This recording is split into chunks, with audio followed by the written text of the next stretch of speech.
They say Tokyo trains are always on time, but sometimes the ones running past midnight carry more than just passengers. It happened to someone who swears they were the only one on the platform, except they weren't.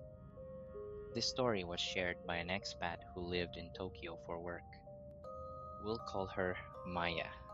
In 2022, she was renting a small apartment near a quiet train station in the suburbs.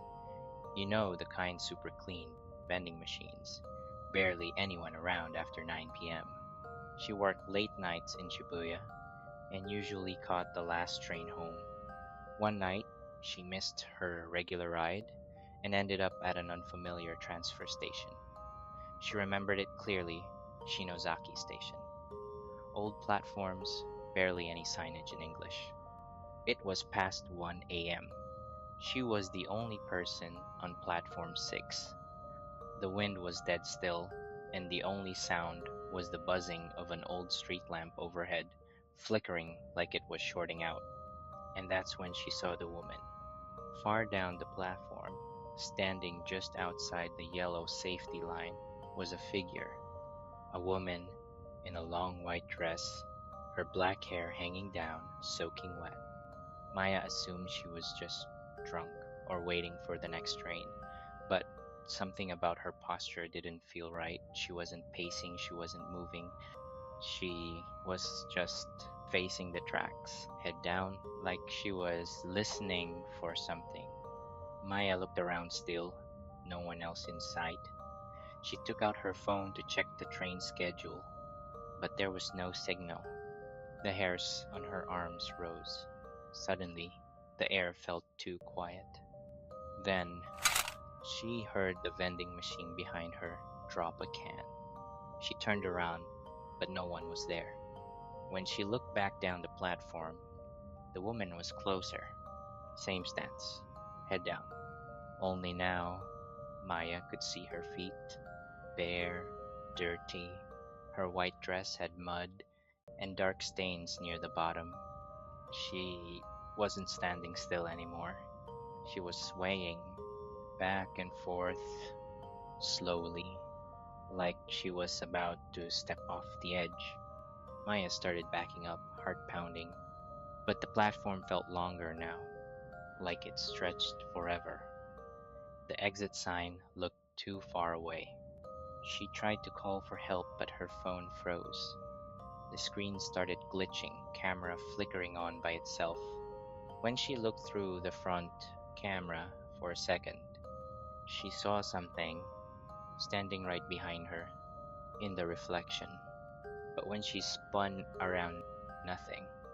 Then she looked down the tracks. The woman was now inches from the edge. Maya swears she was levitating. Feet weren't touching the ground, just floating there. Her head lifted just slightly, then her mouth stretched open, unnaturally wide. No sound came out, just this dry, rattling breath, like wind through a grave. A train whistle echoed in the distance. Maya didn't wait. She turned and ran toward the stairwell, but her legs felt heavy, like she was running through water.